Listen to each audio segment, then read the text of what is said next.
ஹாய்ங்க எல்லாருக்கும் வணக்கம். இன்றைக்கி புதன்கிழமை ராத்திரி 8 மணி ஆயிடுச்சு. டின்னர் குக்கிங்லாம் ஃபினிஷ் பண்ணியாச்சு. ஹஸ்பண்டும் பையனும் சாப்பிட்டுட்ருக்காங்க. நானும் போய் சாப்பிட வேண்டியதான்.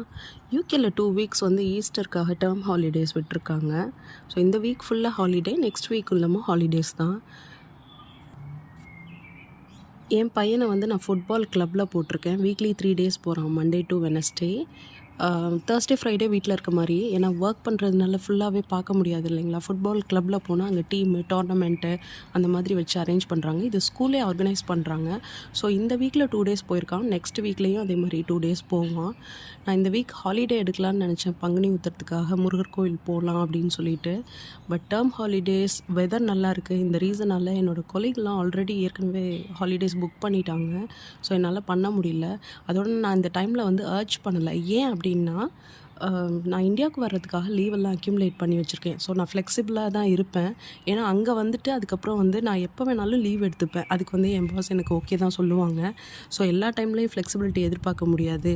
இந்த டைமில் வந்து நம்ம கொஞ்சம் ஃப்ளெக்சிபிளாக இருந்தோம்னா அந்த டைமில் நம்ம வந்து நமக்கானதை கேட்டுக்கலாம் அப்படிங்கிறதுனால நான் இந்த வீக் ஹாலிடே புக் பண்ணலை. வேறு எதுவும் கோயிலுக்கு போகிறது பண்ணல. அதுக்கு பதிலாக நெக்ஸ்ட் வீக் வந்து பண்ணலான் இருக்கேன். நெக்ஸ்ட் வீக் வந்து வெனஸ்டே, தேர்ஸ்டே ஹாலிடே புக் பண்ணியிருக்கேன். வெள்ளிக்கிழமை குட் ஃப்ரைடே வருது. அப்புறம் சாட்டர்டே, சண்டே ஹாலிடே. அது இல்லாமல் சண்டே வந்து மண்டே வந்து குட் ஃப்ரைடேக்காக இங்கே வந்து பேங்க் ஹாலிடேக்கு லீவ் விடுவாங்க. ஸோ எப்படியும் ஒரு 5 டேஸ் கண்டினியூஸாக கிடைக்கும். அதுக்காக தான் பண்ணிகிட்ருக்கேன்.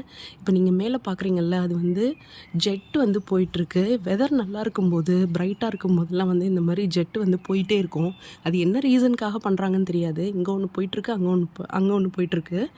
ஸோ இங்கே போகிறது உங்களுக்கு நான் காமிக்கிறேன் பாருங்கள். ரொம்ப குட்டியாக தான் இருக்குது, தெரியறதில்ல. இந்த தெரியுது பாருங்கள். இப்போ கொஞ்சம் பெட்டராக இருக்குது வியூ. இந்த போயிட்டுருக்கு. ஸோ இதான் எனக்கு பிளான். இந்த வீக்கும் நெக்ஸ்ட் வீக்கும் அந்த 5 டேஸில் வெளியில் போகும்போது ஏதாவது vlog வந்து கவர் பண்ண முடிஞ்சதுன்னா போடுறேன். வெளியில் போகிற பிளான் இருக்குது. ஸோ அப்கமிங் வீடியோஸ்லாம் மறக்காமல் பாருங்கள். தேங்க்யூ.